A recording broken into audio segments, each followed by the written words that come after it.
Because I thought last week worked out so well, I really want to kind of take that approach again this week and just kind of hit the highlights of the three authors that I'm asking you all to read for this week, beginning with John Locke. And when you think about literature, John Locke is probably not the first person to come to your mind because he's mainly known as one of the most famous philosophers and political theorists of the end of the 17th century and into the um, 8, the beginning of the 18th century. He's really regarded as the founder of a school of thought known as British empiricism, which is important because that's something that is really relevant to the neoclassical age.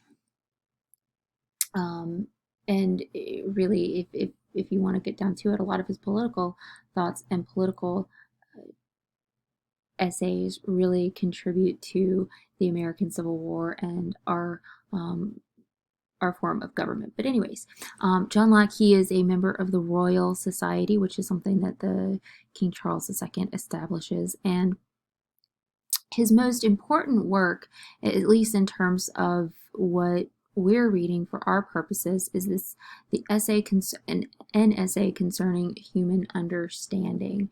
And he really sets out to offer an analysis of the human mind and how that mind acquires knowledge. And he offers this really kind of empiricist theory according to which we acquire ideas through our experience of the world. So his real legacy, or the reason that I'm asking you all to read this this essay this week, is because it really establishes a lot of the stuff moving forward, because a lot of these people that we are reading, in addition to John Locke, mention him in his definitions and his writing. So it kind of sets kind of a context for everything else that we're reading. In addition to his essay, we will begin talking about, or we'll dedicate much of our time this week to the periodical, two periodicals in particular, the Rambler and the Spectator.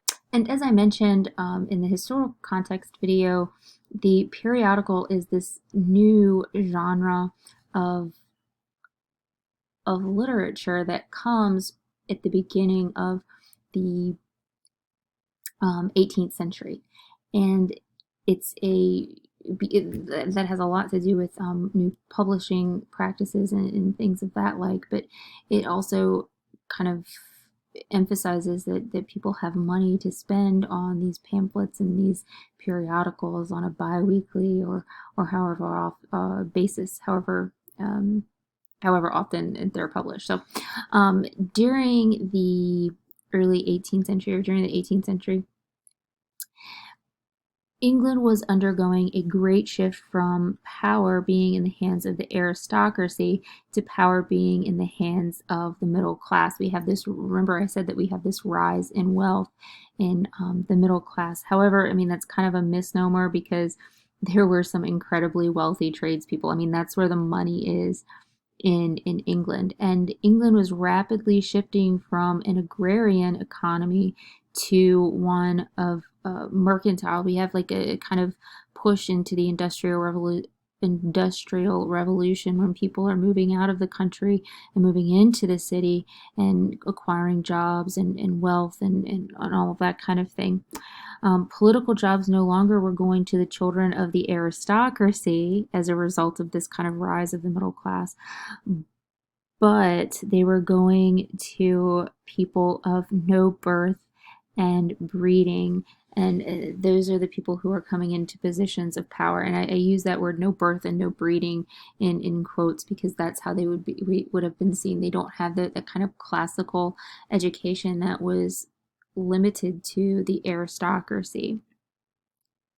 So these powerful and wealthy people, who were often the children or grandchildren of butchers and bankers, they didn't grow up knowing the rules of society and having certain standards of behavior. So many of these writers of the time were setting standards of civilization and polish for the middle class. And a lot of these standards really are based on and derive from the principles written by John Locke, that empiricism, that acquirement of knowledge. But periodicals become a popular vehicle to deliver those standards. They're cheap. It's kind of like, okay, do I want to read Paradise Lost, or can I get away with reading the Spark Notes of Paradise Lost? So it goes kind of back to that idea of the facade of being educated versus the actual act of being educated. So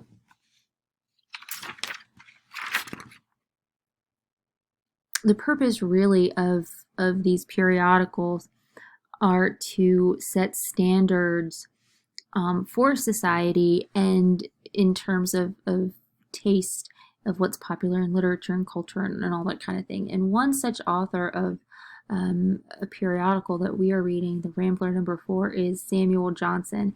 However, Samuel Johnson's prestige in the literary world is, the Rambler kind of,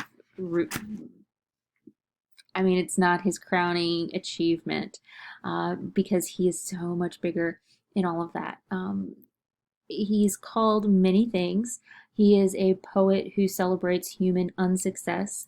He's responsible for The Rambler, the Dictionary Johnson, and he really is all of these things. He's a poet, he's a lexicographer, he's a literary critic, he's a biographer, and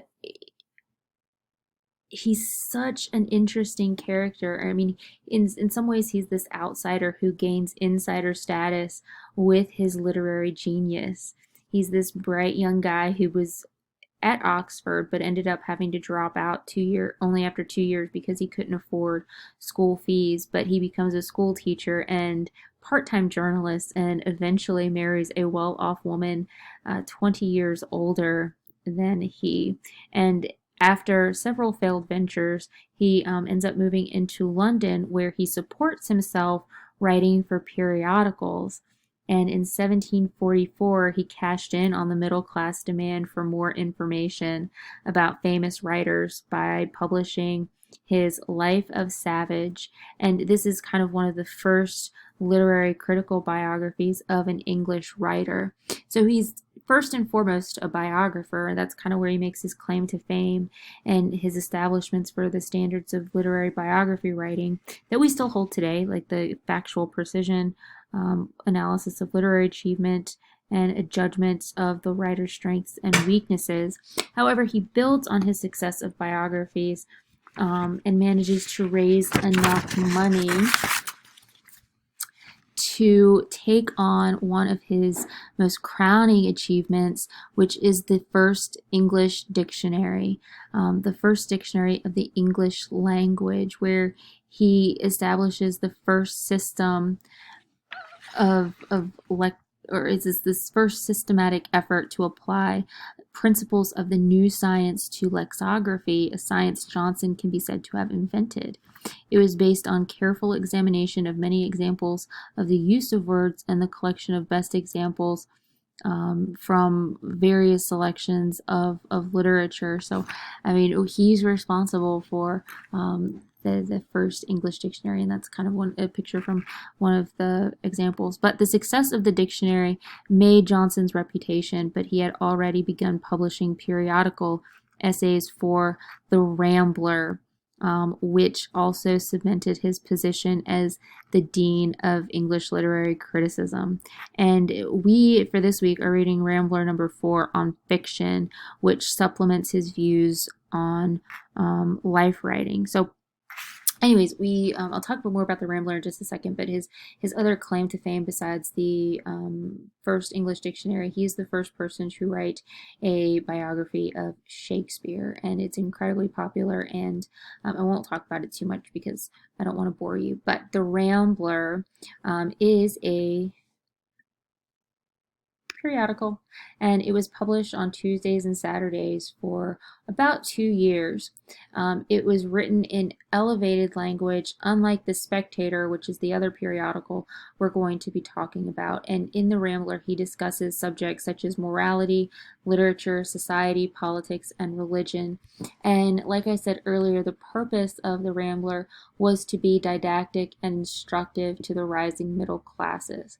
And The Rambler number 4, which we read for this week, or which you will be reading for this week, is an example of literary criticism in which he targets a new trend in literature, which is the novel. And this is why I'm asking you guys to read Samuel Johnson, because this is crucial to Northanger Abbey when we get there, because Jane Austen engages with his thoughts on the novel directly in her defense of the novel. So, in addition to Samuel Johnson being kind of a person who sets the standards of taste at the time through his periodicals, we also have a guy named Joseph Addison. And Joseph Addison is a prominent political figure, believe it or not. He was a prominent Whig in the House of Commons and all that kind of thing. And he was also kind of this, he had a political role in I forgot what position it was that they said that he had, but it was in Ireland, and he acted as some sort of like attaché or some. I'll look it up and I'll let you guys know, because I'm not gonna stop and look it up. But it's some sort of Secretary of State. There you go, Secretary of State for Ireland. And in addition to that, he writes for, he writes along with his friend Richard Steele. I mean, his name is really synonymous with this guy named Richard Steele. These two prominent, probably the most popular periodicals of the day, the Tatler and the Spectator. And with the Spectator,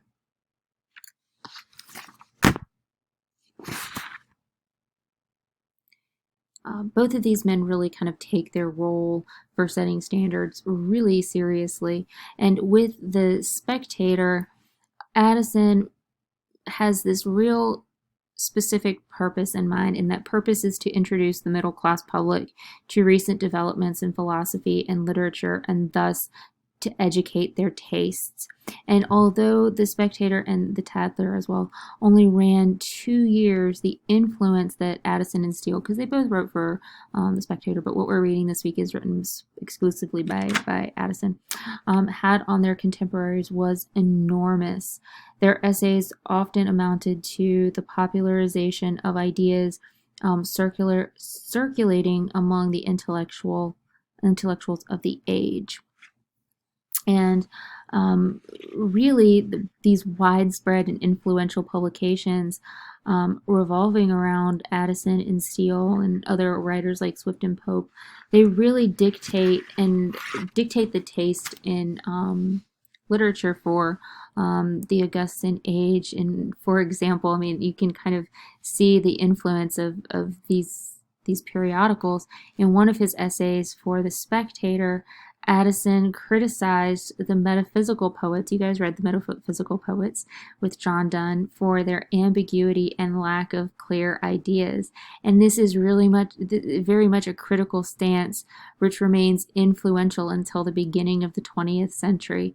So, and it's from Samuel Johnson who we get the name metaphysical poet. So these guys are really doing big things in the literary circles.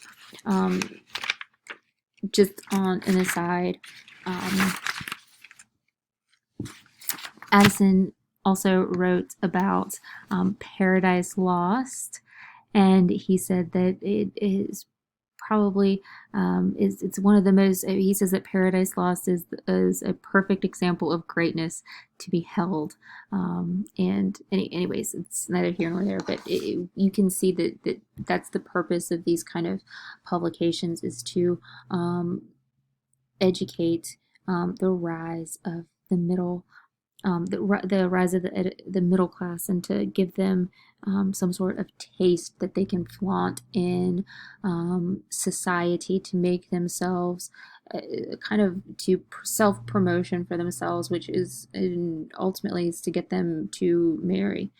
But anyways, readings for this week include John Locke and his excerpt from An Essay Concerning Human Understanding, Johnson's Rambler number 4, and Addison Spectator number 62 on this concept of wit, true, false, and mixed. So it's not a ton of reading, and they're all kind of an interesting read in and of themselves. So those are the things that we're going to come together and talk about. So please make sure that you take a look at these videos and take a look at this reading before we come together on Wednesday to talk about them.